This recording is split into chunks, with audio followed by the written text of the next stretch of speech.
dedicated to horror, scary stories, scary videos, and all things creepy. Subscribe, like, share the darkness.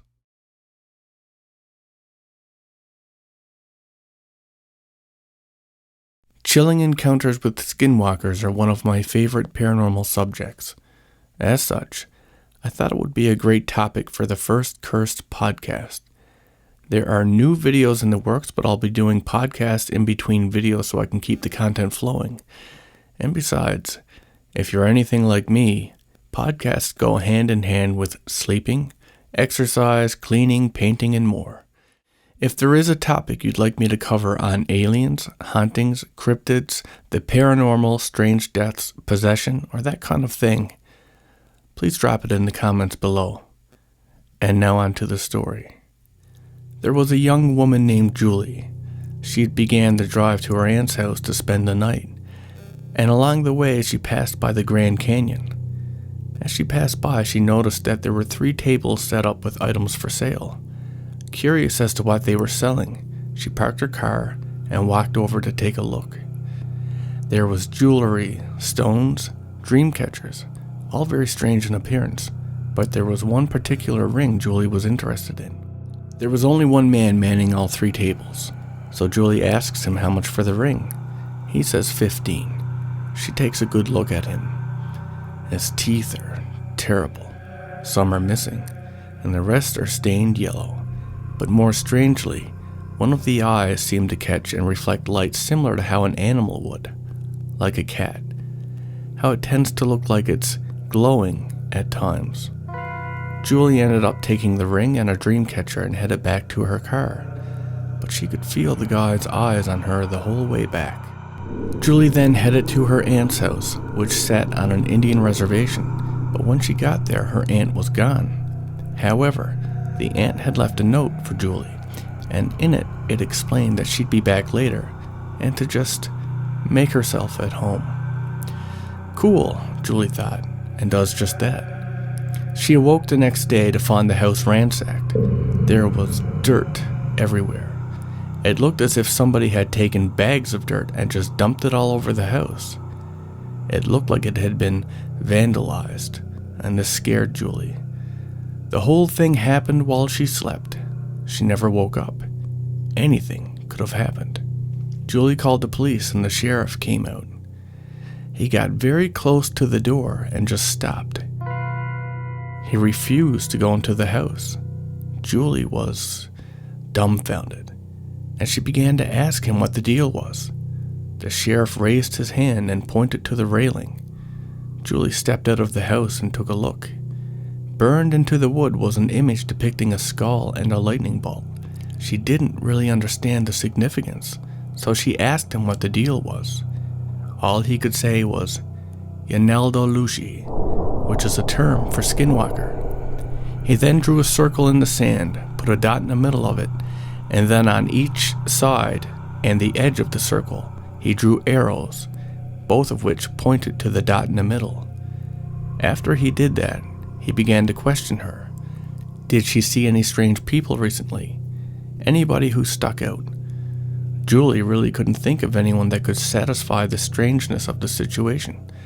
So the sheriff just told her to get a medicine man out to bless the house, and then left. The next morning, Julie's aunt came home, and she already knew what was up. The aunt told Julie she could not spend the night, not until the house was blessed. Julie was taken aback by this. Where would the aunt go? And the very notion of this was so out of character for her aunt. All this seemed very superstitious to Julie, and she just did not peg her aunt to be someone who believed in this type of thing. The aunt then told Julie not to worry.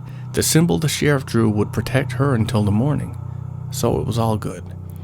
Julie would spend the night and not worry about it, and the aunt would go back to wherever it was that she was staying, promising to return in the morning. Julie was kind of uneasy over all of this, but she managed to fall asleep.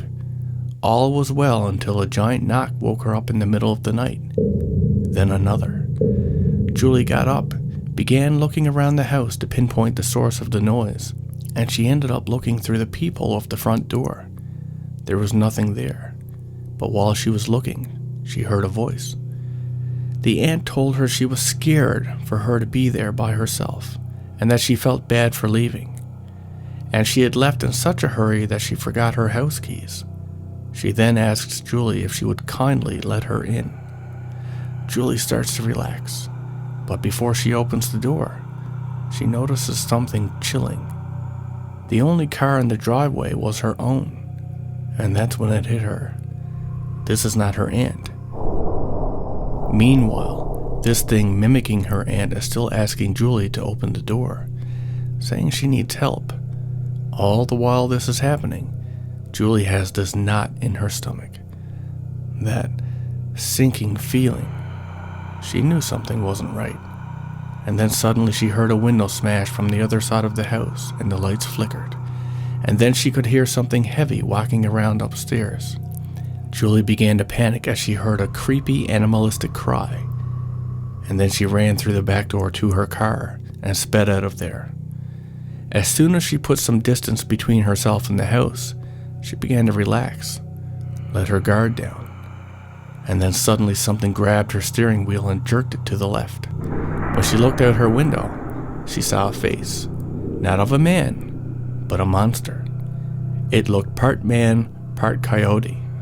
It had thick fur down its shoulders, a snout, and fangs. This thing had been running along the side of her car and keeping pace with her, despite the fact that she had been going 55 miles an hour. Julie freaked out. She ended up hitting the Skinwalker with the car, and then she skidded out into a pile of sand.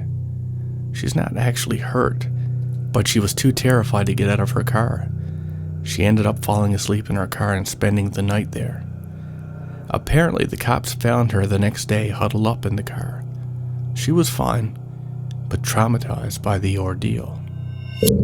For more on Skinwalkers, I highly recommend looking into Skinwalker Ranch. It has everything.